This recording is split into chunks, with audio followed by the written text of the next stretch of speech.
Well, good evening everyone. I wanted to set up this presentation today just because we're a new RO.C.O.R parish here in Tucson, and I thought it was really important that we here in Tucson, joining this mission, this parish, understand our roots. Who is RO.C.O.R? So tonight I have RO.C.O.R from the Russian Revolution to Tucson's future. So next slide please. Well, just quickly, what does RO.C.O.R mean to you, Pelagia? Like the history of R.O.C.O.R or R.O.C.O.R in general, what is R.O.C.O.R? Home. Home. Jean, do you have an answer to that? Just the historic, these were the Russians that looked after the revolution. I think it was Patriarch Tikhon said, don't trust anything coming out of Russia anymore. Form your own. And then, a few years ago, now that it's back being Russia, they went back in communion with the Church of Russia, and they were just like a temporary group. How to still continue the faith for the Russian people, even though it was being banned and corrupted in the Soviet Union. Exactly. That's a big part of what we'll cover tonight. I have no idea. Okay, you have no idea. I'm here. And so another reason was, like, when we don't have much of a knowledge of our history and about our roots, when someone says something incorrect or there's misinformation about it, if we don't know what's true, we won't be able to rebut what they say. So if, for example, we hear a slanderous thing saying that what Patriarch Bartholomew did by restoring the Ukrainian schismatics is the same as what the Moscow Patriarch did by receiving R.O.C.O.R, if we don't understand the difference, then we can't explain that or attest what's the truth. But tonight I hope that you all understand that what Patriarch Bartholomew did by restoring schismatics is not the same as what the Moscow Patriarch did when we joined back up with R.O.C.O.R in Moscow Patriarchate back 14 years ago. So next slide. So a very important event was the Russian Council in 1917 and 1918. That was a time of revolution. The Russian church got together. They did not have a patriarch, but they got a patriarch back together, and we see Patriarch Tikhon there. Next slide. Well, why didn't they have a patriarch? Basically, Peter the Great. Do you know Peter the Great? Who he was, Pelagia? The Tsar? Yeah, he was the Tsar of Russia back in the late 1600s, early 1700s. He said there will not be a patriarch of Moscow anymore. I alone will be the only father of the land. So the church does not need its own father, will not have a patriarch. So just the metropolitan in Moscow was the senior bishop, but it turned into a synod and there was no patriarchy. But then once the Tsar had abdicated and then was taken away, then they said, we need a spiritual leader for our country, and the Russian people and the hierarchs elected Tikhon to be the patriarch. And Patriarch Tikhon, the one with the special white hat that goes like that.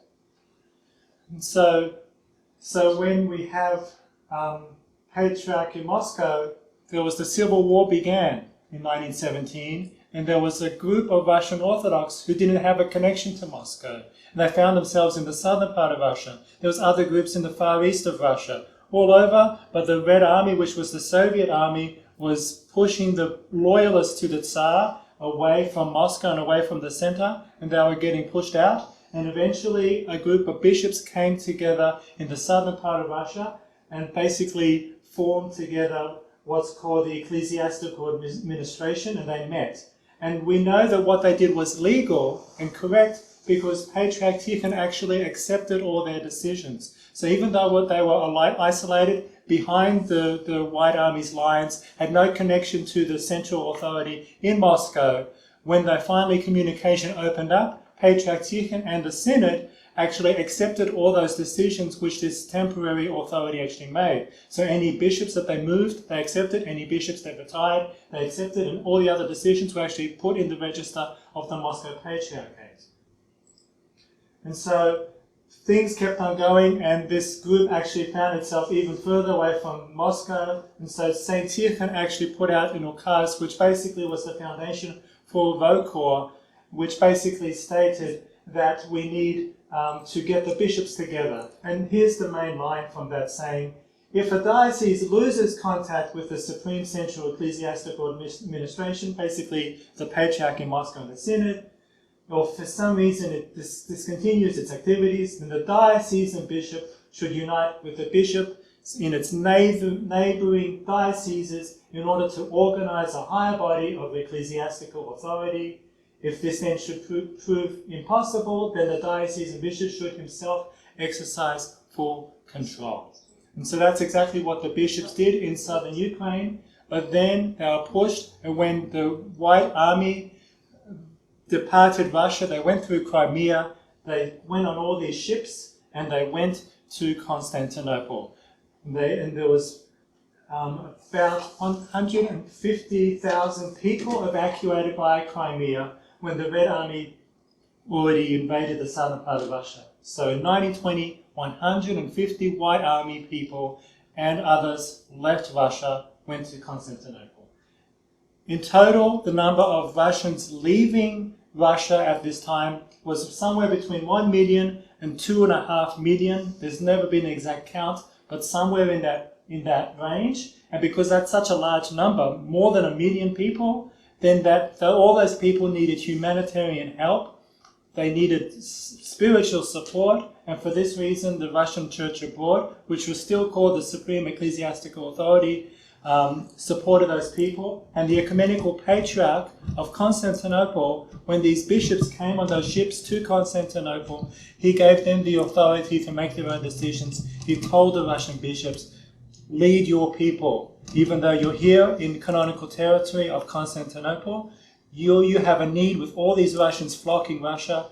Support their spiritual needs, support them how you need, and have an organization to support that. So he blessed them.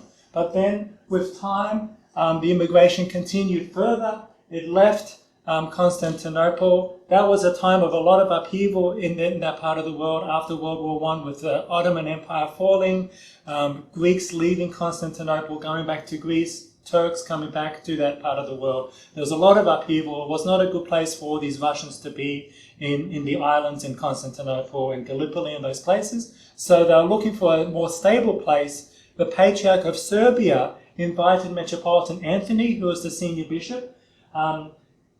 He invited him to come to Serbia, and so he came to Serbia. And one of the decisions they made roughly at this time, because there was all these people in Western Europe as well, was that they let Metropolitan Evlogius lead the Western European people. Basically, before the revolution, all these parishes which were in Western Europe, they reported to Petrograd. But then they lost contact with Petrograd, the Metropolitan, and so Metropolitan Evlogius was in Paris, and in Paris he led all those people. Then in Serbia, Metropolitan Anthony set up the Synod. Patriarch of Serbia invited him, and he provided material needs. He offered him a residence and gave him any help that they needed. And a lot of the Russian monks went to the Serbian monasteries and really revived a lot of the monastic traditions in Serbia at that time. So I'll just stop quickly. Any questions? So that decree by the Patriarch combined with Constantinople Patriarchate recognizing essentially the beginning of the diaspora is the root of legitimacy for ROCOR? Yeah, absolutely, because ROCOR has that recognized. Basically, the bishops acted as Patriarch Tikhon instructed. They got together what bishops they could. About 5 of them came on those ships. They had a council together. Actually, one of them, that first council was actually on water. And then when they got to Constantinople, they said, we need to reach out to Constantinople, respect his authority. And they reached out to him and he said, yes, you may group and provide whatever administration you need for these people. So he recognized it. They took the Patriarch's word. And in addition, the Patriarch of Serbia also recognized them because he invited those bishops to Serbia. So you had multiple patriarchates recognizing them. Even the Bulgarian Patriarch sent letters when they first had their meeting in Serbia and they settled down there. He wrote a letter of support as well. Yes, Pelagia? What is a diaspora? Diaspora is when you're thrown out. It's basically everything outside of Russia. So the rest of the world. It's diaspora. All good? Okay. So Sremski Karlovci is just outside of Belgrade, and that's the place where the Serbian Patriarch gave some buildings for our bishops to get together, and he supported them financially, and he also gave the promise that he would not interfere in what decisions the Russian bishops made for all the Russian people. Here's the church in Belgrade. Actually, Metropolitan Anthony, I believe, is buried in that church. And so just a quick fact, by 1923, 34 bishops had directly collaborated with the synod. So either they were part of the synod and directly involved, or through correspondence from the Far East and from other places, Finland, Korea, and other European countries and Asian countries and North America. They wrote letters and agreed with all the decisions that were made. Here we have a picture of Metropolitan Anthony in Yugoslavia. And basically, when you look here, there's several future bishops of ROCOR. So Metropolitan Anthony is in the middle. Here's Archbishop Kirill, who becomes Archbishop of San Francisco in the 30s and the 40s. Here on the bottom, that's future Archbishop Anthony. He becomes a bishop in Melbourne in Australia. Then he's transferred after St. John of Shanghai and San Francisco passes away. He becomes the Archbishop in San Francisco. Here's St. John himself of Shanghai and San Francisco. He becomes bishop in Shanghai after this, and then Western Europe, and then Western America. And I think next to him is Vladika Antoni of Los Angeles, who passed away in the 1990s. So strong monastic traditions there, and that's something that ROCOR took the monastic traditions from Russia, kept them alive in the Eastern Europe, and then passed them further along in places like Jordanville and other monasteries. But then it wasn't just Europe that the emigration evacuated. There was in Peking, in China, for about 300 years, there was a Russian ecclesiastical mission. The Russian church sent missionaries to China over the course of several centuries. So there was already an established organization there. And here's the Archbishop Simon of Peking, and you can see that this is the administration there, but it's got very Chinese styled architecture, even though that's the center of the Russian mission there. If we look further, we'll see another church in China, which was in Manchuria, which borders Russia, which is Harbin. Here's the Cathedral to St. Nicholas, which was built in the 1890s, already with the building of the Far Eastern Railway. Many Russians were living in Manchuria, and this was the center of where they had the railway going through, was Harbin. They built the cathedral, which unfortunately in the 1960s was destroyed by the Soviets in China. So after the Cultural Revolution, they blew up this building, I think in 1967. But yeah, it was a huge, beautiful building. So what am I doing? Click right. Okay. Here's another church in Harbin. This is the Alexeyev Church. It was a wooden church. Then they built this brick church, I think in the 1930s or the 1940s. So it was probably only used for 15 or 20 years before everyone had to evacuate in the 50s. My grandparents actually went to this church when they were young. So my grandfather and my grandmother attended this church back in the 1920s, 1930s, 1940s. And they left and moved to Australia in 1957. But yeah, China had a lot of Russians, in Shanghai as well. And here's the cathedral in Shanghai where Archbishop John of Maximovich became the bishop. Here's some of the bishops in China. And these basically were absorbed by the Moscow Patriarchate. So already in 1945, already the war, they defeated the Nazis in the European part. Already the Soviet army went to the east to fight the Japanese. And then already they invaded Manchuria because the Japanese had invaded Manchuria at that stage. And so these Russians found themselves under Japanese occupation, but then the Soviet army came in, and then they basically took all the bishops, gave them Soviet passports. You have Metropolitan Nestor at the end, for example. He became the Metropolitan of Kamchatka later. And you have other bishops here. I think Dmitry is this one. But yeah, there's different bishops, and they all were sent to Russia, given Soviet passports, or there's about between 250,000 to 300,000 Russians at that time in Manchuria, China, and in Korea. But then all of the properties, about 20 churches in Harbin, and many more around China, were all absorbed by the Moscow Patriarchate between 1945 and 1949. And St. John was the only one who resisted, and he left right at the end in 1949. He left with a group from Shanghai, and he stopped over in the Philippines and Cubao. Any questions about the Far East? Okay. So going back to Europe, at a similar time, before the revolution, there were many beautiful churches built in Western Europe and Eastern Europe. This is the cathedral in Bulgaria, in Sofia.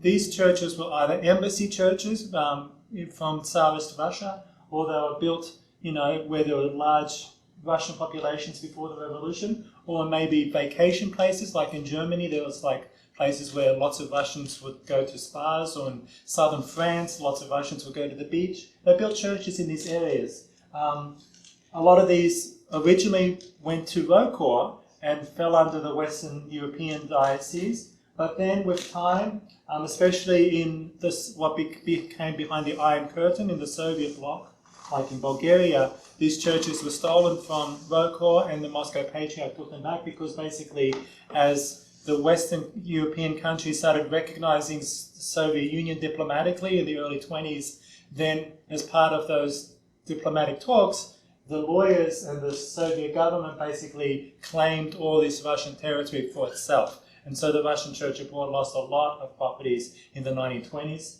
and 30s. Like here's Wiesbaden, that's just another church in Germany. Here's the cathedral in Paris. This is where Metropolitan Yevlogi, that we heard about earlier, that was his cathedral. But unfortunately in 1926 he went into schism. So 1926 was a difficult year. They were losing all these churches. They were having all these fights all over Eastern Europe, Western Europe, especially in the Holy Land. There was a lot of negotiations about properties too at this time.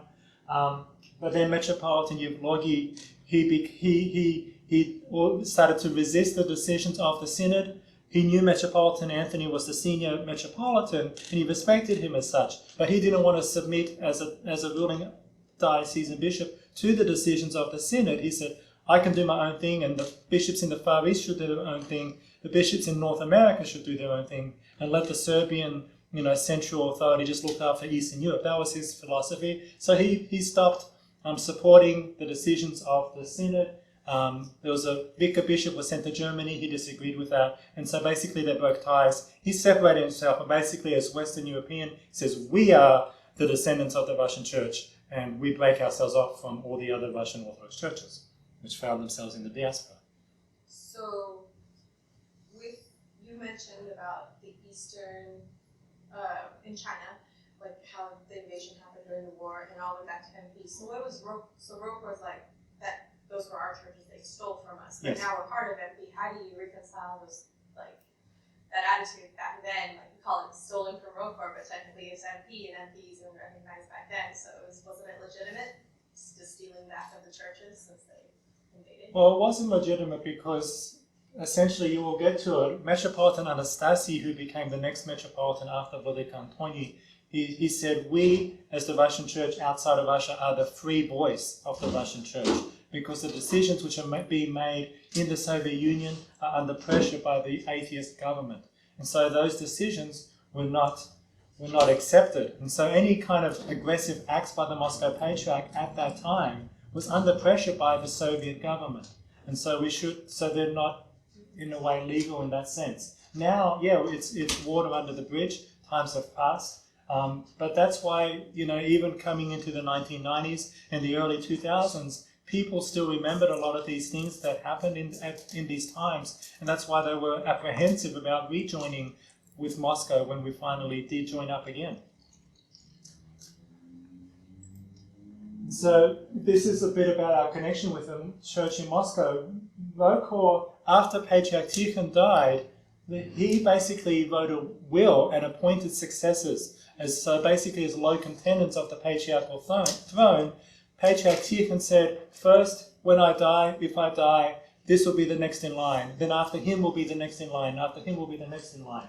Metropolitan Peter was the first one, and he was recognized. And so RO.C.O.R recognized him as the head of the Russian Church and always prayed for him in the services. He died in 1936, and after that, another one of those three names, which Patriarch Tikhon said, was Kirill of Kazan. And then RO.C.O.R commemorated Metropolitan Kirill as the leading bishop, the senior bishop of the Russian Church, until his death in 1941. But Metropolitan Sergius was in Moscow, and in the 1920s already he rose to prominence, and he aligned himself with the Soviet government, and he tried to play politically just so that they wouldn't persecute him, so that they could leave some of the churches open. And basically he said political things saying that the joys of the Soviets are the joys of the Russian people, are the joys of the Russian Church. And basically they let him create his own synod, and this synod got together and basically said that Metropolitan Kirill was not a legitimate metropolitan, that he should be defrocked. So basically this synod, which didn't have the authority to make such a decision, they did it out of political reasons. And so Moscow saw what was happening, and we recognized Metropolitan Kirill as the senior bishop and commemorated him, and saw that what Metropolitan Sergius was doing was illegitimate. So that's kind of explains a little bit about the attitude between the three bishops. Even though they were in concentration camps or in the catacombs, they were still representing the true patriarchal church of Moscow. But Metropolitan Sergius, who eventually became patriarch, he aligned himself with the government. He set up, demonstrations and kind of show trials, essentially, which condemned legitimate bishops. And RO.C.O.R saw these things that were happening, so they knew that they could not recognize Sergius's authority. Is it unusual that a patriarch takes his successor? Or was that just... It's unusual, but things in Soviet Russia were unusual. He did not die a natural death. He was under house arrest. Some say he was poisoned. And so he knew that he was not liked. He knew he could die any time. So to make sure that there was no kind of discontinuation, because he knew how difficult it would be to get the Russian bishops to travel together to elect a new patriarch. He knew it would be very difficult for them all to travel to Moscow for a council. So he himself selected three successors after him, which were Peter and Kirill, and I forget the third one. Maybe I could find you. It is unusual. And Sergius was already after them in line, but he rose to the top. Already, 1936, Metropolitan Anthony, who was the first hierarch of RO.C.O.R, who moved the bishops from Constantinople to Belgrade, he dies in 1936. He was very respected in the Orthodox world. That's what made it a lot easier for the patriarchs in Serbia and Constantinople and in Bulgaria, and the archbishops in Greece. All these heads of churches knew him. He was a well-known theologian in the Orthodox world. He was actually had the most votes at the council in 1917-18 to be patriarch. So they had elections, and he got the most votes. Then it was Patriarch Tikhon and Metropolitan Arsenius had the top three votes. But he insisted, no, I let us put the three top names into lots, and let's have someone draw those lots. And that's when Patriarch Tikhon's name was elected. But honestly, Metropolitan Anthony was very well respected by all the bishops in the Russian Church and outside of Russia. He dies in 1936. 1938, and then straight away, the next senior bishop was Archbishop Anastasi. He was already Metropolitan. He became the leader of the Russian Church. And then in 1938, with all these churches in all these countries, we talked about those 200, 300,000 people in the Far East, in Europe and in other places, there were over 1,000 parishes in RO.C.O.R at this time. So 1,000 parishes in RO.C.O.R. Is that just Europe and China? And in North America, it includes the parishes in Canada and United States, Australia, which wasn't many at that stage, a few in South America, a few in Northern Africa, and the Holy Land. There was quite a large presence. But yeah, that's how many parishes there were.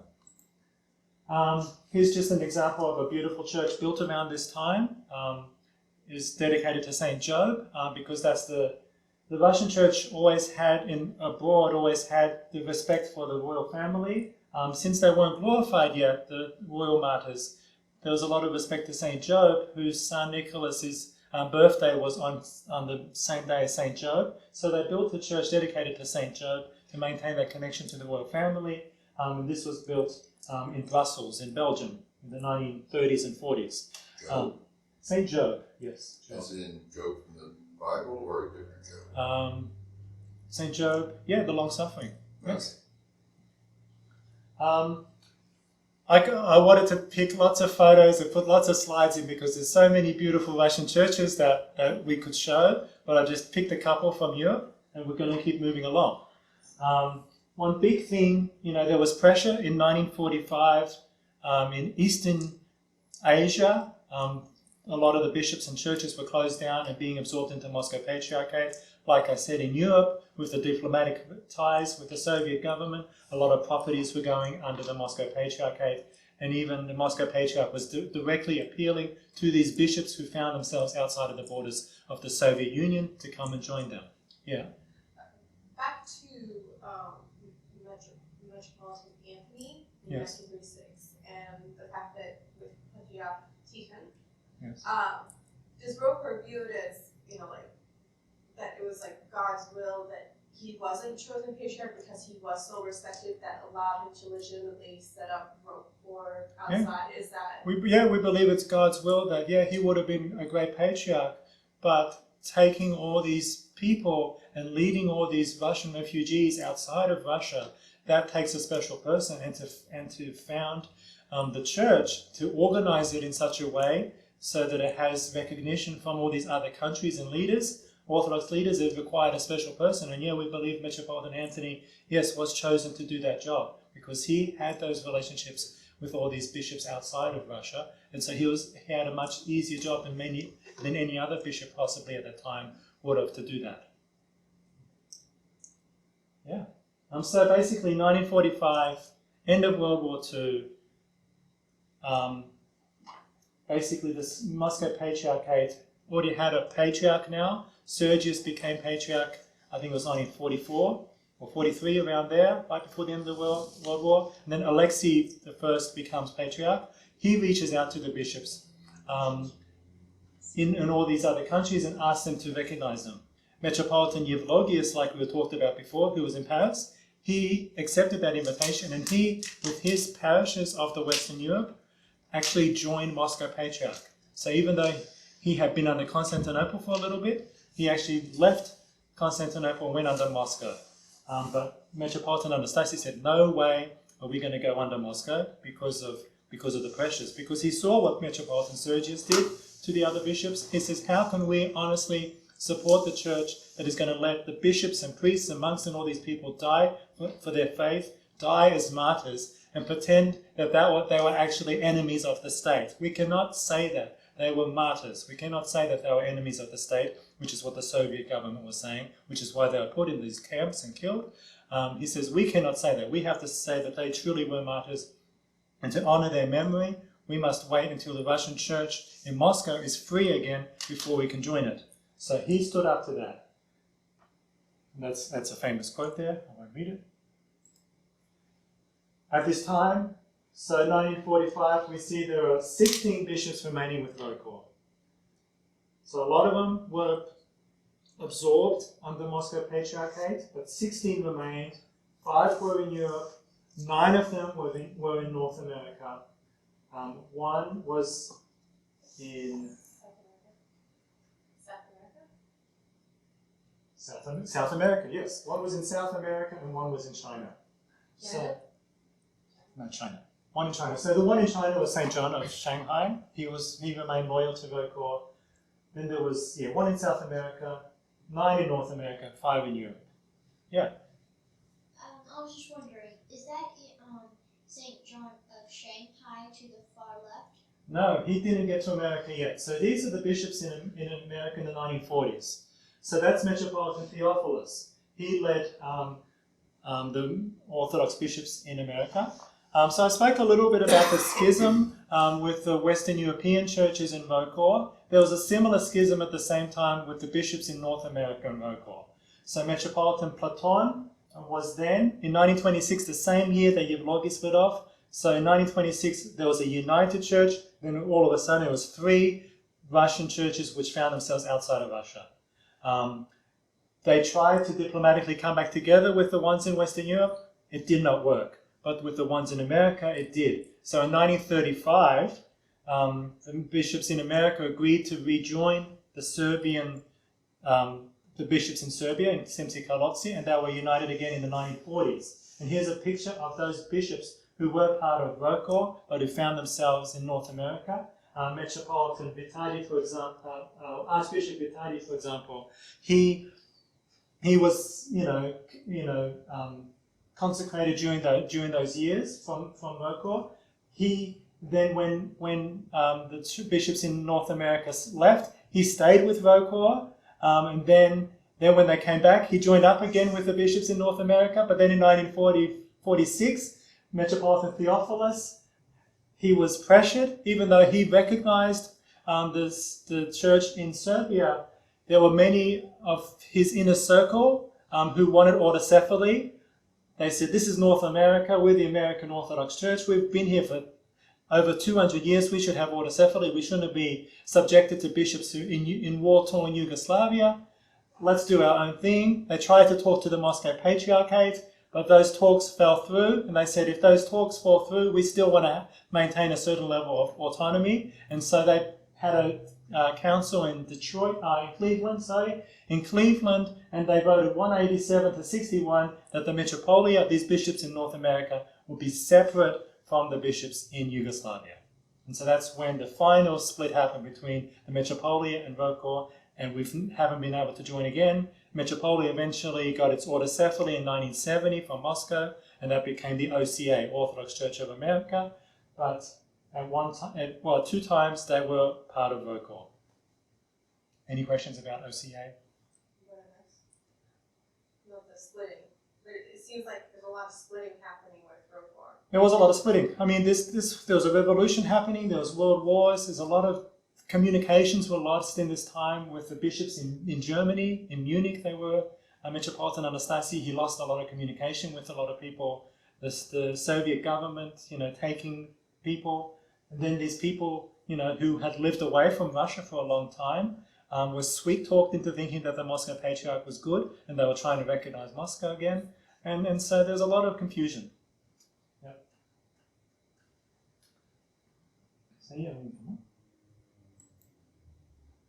Here's a camp in Germany. So a lot of people found themselves at the end of World War II, were able to escape the Soviet Union and escape through Germany, and found themselves in these displaced persons camps. Here we have the future Metropolitan Vitali, who becomes our Metropolitan in the 1980s. He's a priest here, and he actually taught seminary in these camps, because there were no seminaries at this stage. There was one in Serbia, but then they had to leave. There was one in Paris, but then we broke off from them. There were seminaries in North America, but then when the Metropolia broke with us, we didn't have any seminaries. So they made up these makeshift seminaries to train future priests, and he was leading one in the camps in Germany. And so that's him there with the group. And so we're talking already, we lost a lot of those parishes to the OCA, to the Western Europe. So it went from that high of about 1,000 parishes, it dropped down to maybe 500 in the 1950s. And that's because a lot of these churches were temporary after World War II, and they closed them down. But still, they maintained about 500 churches worldwide. And that, oops. And Mahupak was actually, how do I get back? You go to the bottom. Okay. So Mahupak was actually where they moved after Munich. So basically Metropolitan Anastasi, he was in Munich. He went to Switzerland for a bit because of the war in Germany. It was a big mess. He was invited to Switzerland. He was there for 1.5 years. He was able to renew connections to all these other bishops. But unfortunately, he heard about Cleveland and all the bishops, except for a couple, leaving ROCOR. But a lot of people were leaving Germany because it was bombed to pieces, and all these Russians needed places to live. So a lot of them left Germany and Europe and came to the United States. And so in between 1950 and 1955, there were about 200,000 Russian people, refugees, living just in New York. So he says the center of the Russian church shouldn't be any longer in Germany. After moving from Yugoslavia, they moved to Germany. He says now it should be moved to United States, to New York. And that's what happened. He asked Archbishop Seraphim to find a place where they could set up the synod, and someone donated this property in Maho Park, and that's where they bought the R.O.C.O.R icon, which went everywhere the bishops went in throughout the revolution. They took the R.O.C.O.R icon, took it to Maho Park, and it's dedicated to the R.O.C.O.R icon. And Maho Park celebrates its feast day on the same day that our little R.O.C.O.R mission celebrates its feast day on September 21st, the finding of the icon. So we have that little connection between our Tucson mission here with Maho Park. And so 1950, they found this, Metropolitan Anastasi comes, the Synod of Bishop comes, they stay in Maho Park for a little while. Eventually they find the property, they acquire the property on 93rd Street and Park Avenue, and that's in the late 50s, and that's where the ROCOR central building is right now. That's our Synod of Bishops building. Okay, I'm not proud. Maho Park? It's a city in New York State. It's not a city. It's a town. I think about 40 miles north of New York City. So I think it's in the Catskills, somewhere there. Yeah, not too far, but far away enough that there was a lot of snow in the winter in New York, and people were having a hard time getting there. So they needed to find a place in Manhattan. So they found a place, in the late 50s, which is now the Synod of Bishops building. Was at this time OCA considered a bit too ROCOR or schismatic because of It was that decision? So there was nothing between them, right? Yeah, so it was broken off in 1946. Okay. So that council in Cleveland, where they voted to have autonomy, since then the bishops that became OCA did not join up with ROCOR. And so basically, Metropolitan Anastasi is like, we need to be a direct competitor. We can't let all these Russians leave Europe, go to North America and be absorbed in OCA parishes, in metropolitan parishes. We need to have ROCOR parishes in North America. And so he came and they opened up a whole bunch of ROCOR parishes in North America. So there's schism because they just wanted to be an autonomous church. Yes, essentially. But that was and that's enough for schism? It was. I mean, they were Orthodox, and we maintained the same doctrines, but we were not in communion with one another because we did not recognize the church authority. So when you don't follow your bishop and you break it, and you don't recognize your senior bishop as the leader of your church, you are in schism. Was the OCA at that time in communion with anybody? With Moscow, they were. Just Moscow. Yeah, Moscow, they were. That's it. But not Antioch, Alexandria. Not at that time. Only after 1970, when the Moscow Patriarch gave the autonomy, autocephaly to OCA, then did other Orthodox churches recognize them, but not all of them. Okay.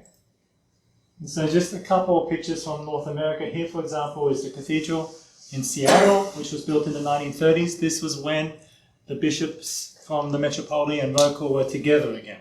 So there was a time when they were together and apart, and together and apart. They were together again, and they built this church.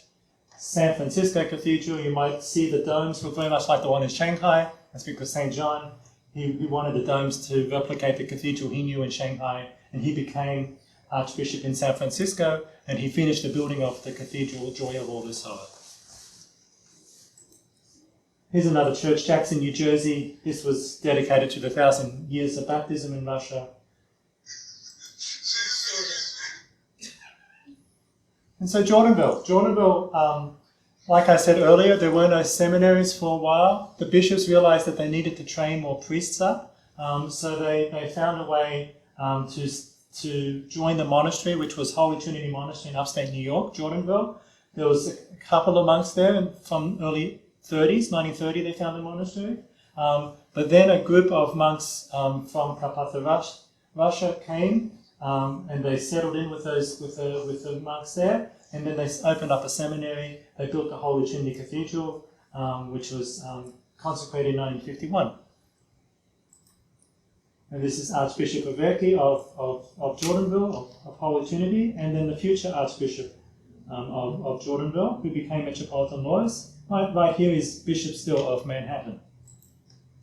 And here's a picture of Metropolitan Lois. He passed away in 2008, and you'll see that he's the Metropolitan of R.O.C.O.R who finally signs the unification with the Moscow Patriarchate. So over these decades, there was a lot of bad blood between R.O.C.O.R and the MP. But eventually, we got to a stage where the Soviet Union fell, and R.O.C.O.R tried to reach out to Moscow and finally found a way to reunite. And it was under his leadership that we were able to do that. Next to him, we have Father Flor, Archimandrite Flor, who was one of those original monks who came from Europe to Jordanville in the 1940s. And then you have Archimandrite Luke, who is now Bishop Luke of the Jordanville Monastery in the Holy Trinity. He's now a bishop. And so here's just a picture, Father Innocent, Innocenti. He was the beekeeper in Jordanville. So when you look at this picture, you see him with the candles there, the bishop's candles, and look at all those bees that are flying about him. So you see all those bees, and he just had this special gift. There are many characters and many special, men of prayer in Jordanville, but he obviously had a special relationship with these bees. And then when he died, and they took his casket from the church after his funeral to the cemetery, the bees followed him and sent him off to his grave. And so that's a special message, that we have, that special connection with the animals and wildlife. And so we're all God's creatures, and we need to find peace. And he obviously found that peace with the bees. I just thought that was interesting to throw in there. Just a couple of pictures of just to show that R.O.C.O.R was everywhere. Here's Tehran, Iran. This used to be the R.O.C.O.R church there. Here's the church in Morocco. Father Mitrofan, he went to the United States in 1959 and founded a church, on Long Island, and later became Bishop Mitrofan. South America, here's the cathedral, pre-revolutionary cathedral that Tsar Nicholas donated money to in Buenos Aires. Here's Archbishop Dionti, one of several bishops who was in South America. He's here with a group. You have these refugees leaving China, leaving Europe, going to South America. He helped receive many of those refugees. Here's this church, I think, in Santiago. Here's a church in Caracas. Miami, back to United States. Here's the church that Father Theodore founded in 1948. And he eventually became the Archbishop in Sydney. And so he helped a lot of, refugees come from Europe, and they settled in Miami. He went in 1954 to Melbourne, became the Archbishop in Sydney. And so here, this is the first church in Australia. This is Brisbane. This is the parish I grew up in. It was founded in 1923. They built that church in 1935. We have palm trees here. So when people think of a church, where there's palm trees, maybe Tucson is the right place to have a Russian church. We'll see. Metropolitan Philaret, he was one of the last bishops, priests to leave China. He never accepted a Soviet passport, and he was able to escape. His father did not. His father was taken back to the Soviet Union. He was a bishop. But Archimandrite Philaret actually left China in 1962, came to Australia, and he was consecrated Bishop of Brisbane in 1963, and he became Metropolitan in 1964. So there was an election to find out after Metropolitan Anastasi, because he had been the leader of R.O.C.O.R for about 29 years now, from 1935 to 1964. He was a very old man. He was over 90 years old. He wanted to retire. So they had an election who to pick to be his successor. Half of the Synod of Bishops, or the Council of Bishops, chose St. John of Shanghai and San Francisco. Half the bishops, picked Archbishop Nikon, who was an archbishop in North America, and they just couldn't get along. So they decided, let's go with someone new, and they chose the youngest bishop, who was only a bishop for 1 year, Philaret, and he became the Metropolitan. And that's just another church in Australia, Canberra, Cabramatta. That's one of the biggest churches in Sydney, which was founded actually by Father Rostislav Gunn. He was another priest who left China, came with a lot of the immigrants in the 1950s to Australia.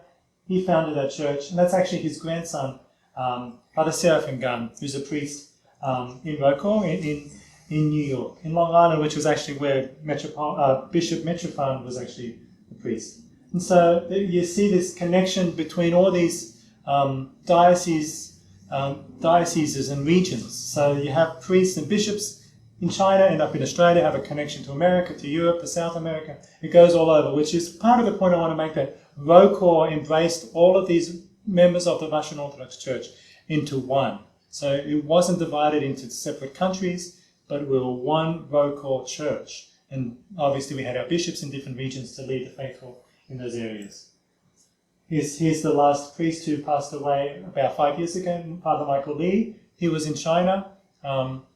He was actually in the camp. He was actually in the labor camps in China during the Cultural Revolution. Finally, Metropolitan Hilarion, when he was Archbishop in Sydney, got him to come to Australia in the 1990s, and he retired in Australia, and he served the Chinese language parish in Cabramatta in Sydney. 1981, very important year. Here's the bishops. Important year because we canonized the new martyrs. So I was talking a lot about the reason why ROCOR was separate from Moscow Patriarchate, because they could not speak freely the witness of the martyrs in Russia, was ROCOR did, and we honored the royal family, and we honored all the bishops and monks and priests and lay people who suffered for their faith at the hands of the godless regime in the Soviet Union. Finally, in 1981, ROCOR canonized all these new martyrs. And so that was an important year. ROCOR had to walk a fine line, essentially. What was acceptable, since we were part of the Russian Church, we were not an autonomous church. Normally, you can only glorify saints if you're your own church. That's why Metropolitan Anastasi did not want to glorify any saints, like St. John of Kronstadt, for example. But Metropolitan Filaret said, look, enough time has passed. We are independent. We are the representatives of the Russian Church in its entirety, in its fullness. We have the right to glorify saints in the Russian Church. So they glorified St. John of Kronstadt. They glorified St. Xenia. They glorified St. Herman of Alaska. And they glorified the new martyrs in 1981. Father Seraphim Rose, obviously, was very influential, very important member of ROCOR. He passed away in 1982, wrote a lot of interesting spiritual works. That's just an example of one of the active priests that ROCOR produced. He was a convert to Orthodoxy. He was received in Orthodoxy in San Francisco and became Orthodox. And no matter what difficulties we have, we find a way back. Here's the 1998 fire in Montreal, for example. The cathedral is completely destroyed, but then they rebuilt it and they fixed it up. So ROCOR always finds a way to bounce back. But we need to make sure that we're not going to any one extreme. That's why, even though a lot of the churches, for example, Constantinople, Serbia, Bulgaria, Archbishop in Athens, recognized ROCOR, over the decades, they thought we were too extreme. And then basically with the new calendar schism, we received a lot of the Greek old calendarists, and that kind of created tensions with other jurisdictions. So maybe, there were times where we went a little bit extreme in that regard, but we tried not to go too far to one extreme or the other. And then when we realized that there were some dangers in that, then we found a way to come back to the mainstream. And eventually we returned to the path where we were able to unify again with the Moscow Patriarchate. And by joining up with Moscow, because the situation while we were separate no longer existed, then we were able to come back in the mainstream again. But we were never schismatics. ROCOR always had its origins legitimate. It was received, recognized. Even in 1981, the Patriarch of Jerusalem said ROCOR did the right thing, glorifying the new martyrs. But with time, the old generations had forgotten what they experienced, and then these new theologians and new people started to basically create ultimate, stories about why ROCOR existed. Yeah. Define extreme. That's hard to explain. It might not be extreme, but some, like Metropolitan Filaret, for example, he was very staunch about ecumenism. So he wrote letters to, the other patriarchs saying, we cannot, as Orthodox, celebrate with non-Orthodox. We cannot pray with non-Orthodox in such a way. We cannot believe in ecumenism that we all share a little bit of the truth. We are Orthodox, we have the fullness of the truth. And so he would write epistles to everyone, the World Council of Churches, everyone, saying we should not be participating in those meetings. And he called out those jurisdictions that were participating. So those other jurisdictions saw that as extreme. I'm not going to say it is or wasn't. And at the time, I think it was the right thing to do, because if everyone becomes, in one camp and starts lowering the standards, then the bar just lowers across everyone. But if you have some camps which are more strict, more conservative, some more liberal, but if you're able to communicate and maintain relation and respect, then with time you can all maintain that middle ground. But if you start falling away from that middle ground into real extremes, then that's when you do go into schism. And that's why out of ROCOR we had other schisms in the late 90s and early 2000s. People who call themselves the Catacomb Church had no connection with what was the Catacomb Church. It was already gone by then. Or they went and they followed Metropolitan Vitardi in Canada. No, Metropolitan Lois was the new leader of ROCOR. So you can't just give up on the church and just follow one individual bishop. But that's what a lot of these schismatics do. They follow one person. Like in Ukraine, they follow Fyodor, and he called himself Patriarch of Kiev, and a bunch of people follow him as an individual, and that's why they are schismatic, because he was, defrocked by the Moscow Patriarchate. Okay, so that's Montreal. I just wanted to throw Canada in there because I didn't want to miss them out. Reunification, 2007. So here's Metropolitan Laws signing the Act of Reunification with Patriarch Alexei II. He was the Patriarch of Moscow at that time. They both passed away about a little bit over a year after this signing. Metropolitan Laws first, Patriarch Alexei later in 2008. But, considering the journey that ROCOR went on, it's a miracle that this happened. There was a lot of, contentious issues, properties in the Holy Land, personal grievances with, things that one bishop did on the other side and vice versa. But eventually we need to forgive and make up. And that's what ROCOR realized it had to do. The reasons why it was separate from the communist revolution and the White Army leaving, those reasons were no longer valid. Yes, we need to serve the needs of the people who are descendants of the Russian Orthodox Church and find themselves outside of Russia, but we need to be in communion with the rest of the Orthodox Church. We need to be one with the Mother Church in Moscow. And so we came back together with Moscow in 2007. And so here's, ROCOR again, 2017 Council of Bishops in Munich. This is, almost 4 years ago, and a few bishops have changed. Unfortunately, Vladika Agapiti passed away recently, and he's no longer with us. Bishop Michael's retired, but then we have a few new bishops who are not in that picture. A couple, a bishop in Western Europe, and another one in Western American diocese, and Bishop Luke I mentioned is not there. So there's a couple other bishops who aren't there. But yeah, that's who we are today. Metropolitan Hilarion is now our first hierarch, and we commemorate him at all the services after Patriarch Kirill. So that shows that we recognize Patriarch Kirill as the leader of the Russian Church, but then Metropolitan Hilarion as the leader of ROCOR. And then we commemorate our diocesan bishop after that. Who is? So this is Bishop Nicholas. He's of Manhattan now. He was in Jordanville, worked in the print shop for a while. I knew him from there. We got Bishop George, also in Jordanville, was at the print shop.